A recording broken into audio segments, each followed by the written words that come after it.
So, you want to build a cigar box guitar?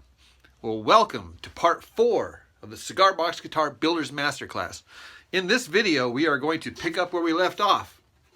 To get caught up to speed, you need to watch the videos, parts 1, parts 2, and parts 3. And then you'll be up to speed. This is part 4, and in this video here, we are going to be installing the pickup, the electronics, and the tuners. All right, let's get started. Okay, so I'm kind of cheating. I have this pre-wired single coil pickup that I got from CB Giddy. And the reason why I'm doing this is because this has got a volume and a tone control. And it's just easier for me to go with the pre-wire than it is for me to actually solder and wire up all that stuff here. They also come with the little volume control and tone control knobs. And then one of the benefits of having the pre-wire is you can just reverse engineer it and figure out how it's wired, and then just copy the circuit to create your own in the future. Simple, simple, simple. The only thing is, though, is I'm going to have to do a little modification, right? Because I have a 3-way switch and a piezo, and so I want the piezo and the single coil to go to the volume control. So in the middle here, I'm going to interrupt it and put that switch in there and get both pickups and then send both pickups to the volume control here. Does that make sense? All right, so here's the harness, and right here is where we're going to cut in between the volume control and the pickup. We're going to cut that, and we're going to insert our switch, and then the piezo is going to go on the other side. So we're going to, one of the sides here is going to be the single coil input, and then the piezo input, and then the output here is going to go to the volume control, and of course everything is grounded here. That's how these guys work. All right, I opted to put the switch up here out of the way on the top. Okay, so I just found the drill bit that's the right thickness for the shaft of this guy.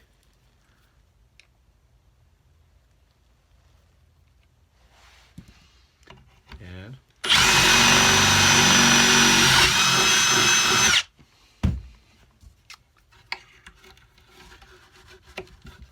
ta-da! Beautiful. All right, so remember, we measured 23 inches from the nut with the 0 fret to the piezo. Well,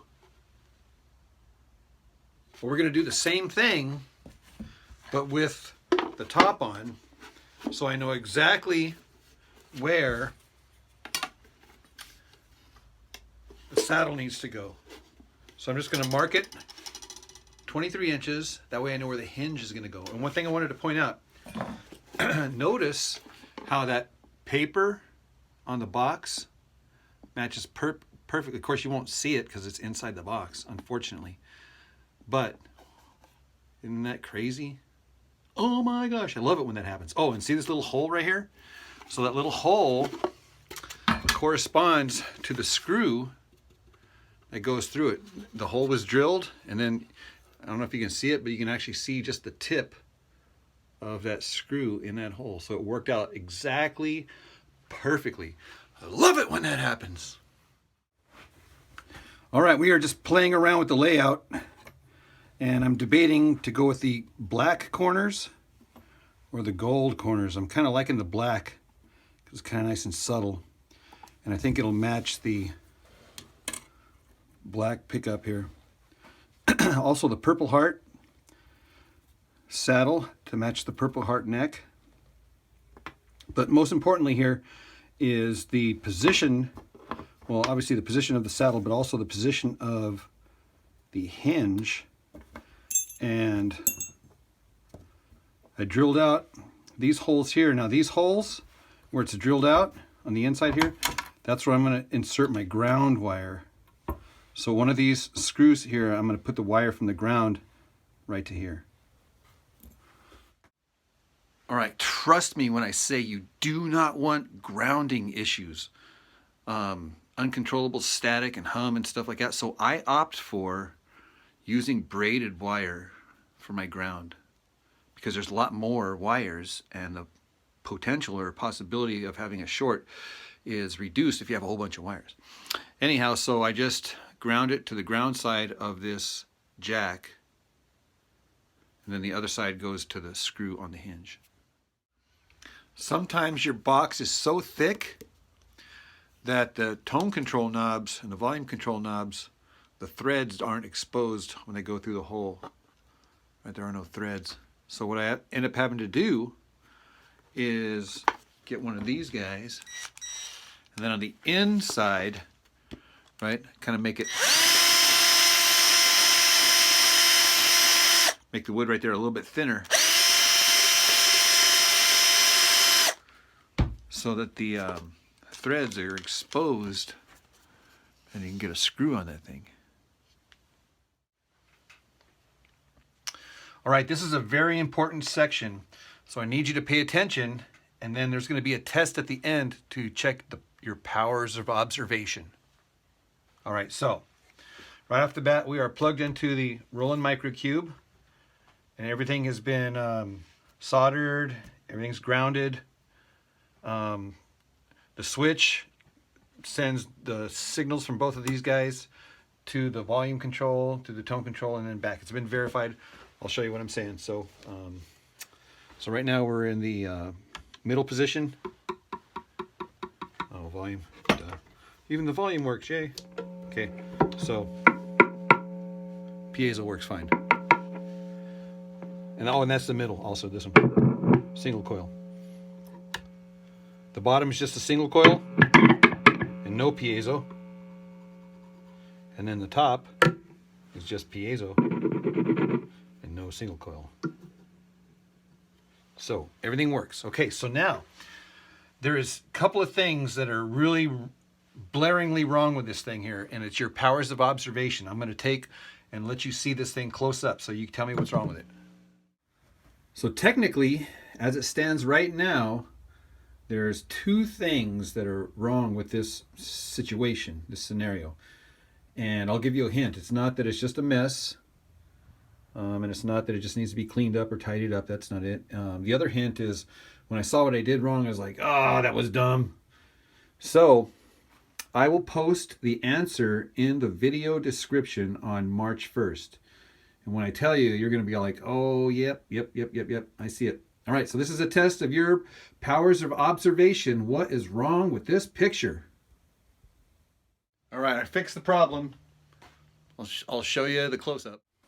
All right, the problem has been fixed. What was the problem?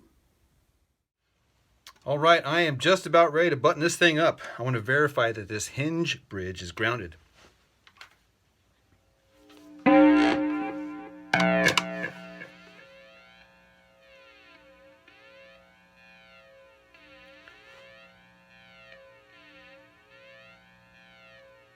All right, looks like it's grounded.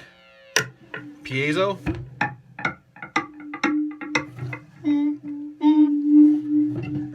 Single coil.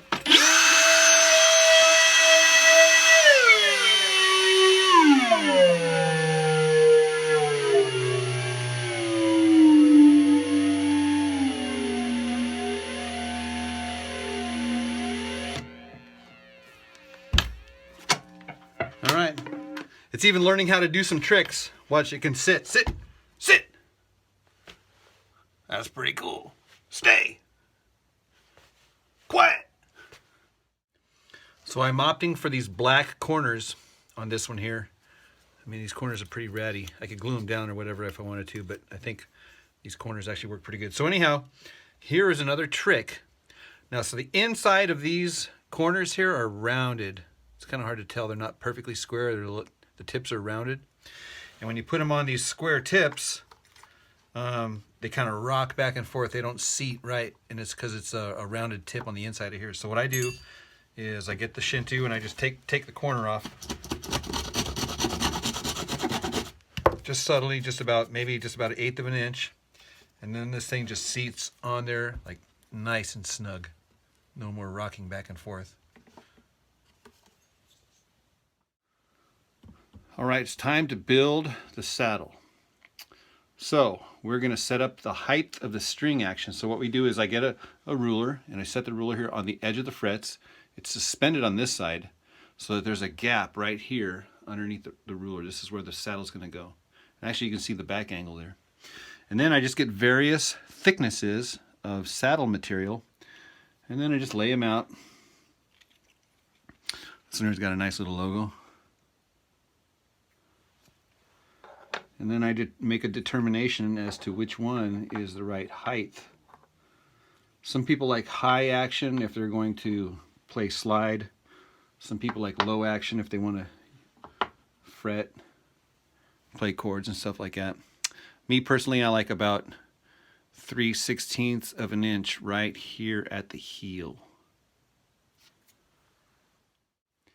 Once I determine the string height, keep in mind there's going to be a fret on here. I just get my fretting saw, cut me a slot. You can carve these things to look like anything you want. But just keep in mind, right, these edges here, you're going to want to file those things down and then sand them smooth, just like you would normal frets.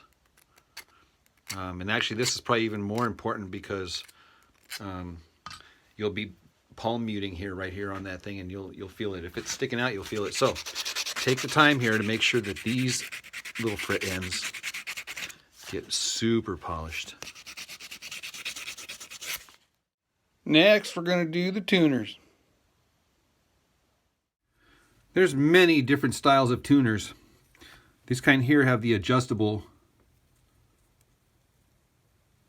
piece on the top there so that you can adjust it to be the size, the thickness of your headstock, and you can actually get these things to be really tight. So these are actually really nice tuners. You have these open gear, and these are actually dedicated right or left because you can see how they're different here. So that the post and the gear is going to be on the side that's facing the cigar box. So that's how you know if it's a right or a left. But this is what I do here. This is important here. So I get one of these triangle files, and then I score a little slot, a little groove right in the center of this jumbo fret. And then I go a 1/2 inch up and do the same thing, and then a 1/2 inch down and do the same thing. And then from wherever that groove is, I'm going to do a straight line, because that's going to be the string, right? And that'll tell me where this tuner is going to go. So I'll do that for here, and I'll do that for here, probably the close one. And then with the center one, I will compensate. It'll be on the other side. So just like that. And that way these holes are strategically located to give me straight string pull. I opted for the gold. Something about the gold and the purple just looks awesome. So here you can see that's going to be a relatively straight string pull. This one here is going to be a relatively straight string pull. And this one here is going to be a relatively straight string pull. So now just some retainers, and then we'll string it up. I had to run to the store and get 2 of these golden eyelets for here. And then the screw here will be the retainer. And then of course the traditional signature hook for the top. And then we'll put some strings on and we'll intonate it. So be sure to catch us in part 5 where we do the final setup. All right, if you enjoy these videos, be sure to like, comment, subscribe, and share. All right, we'll see you in the next video.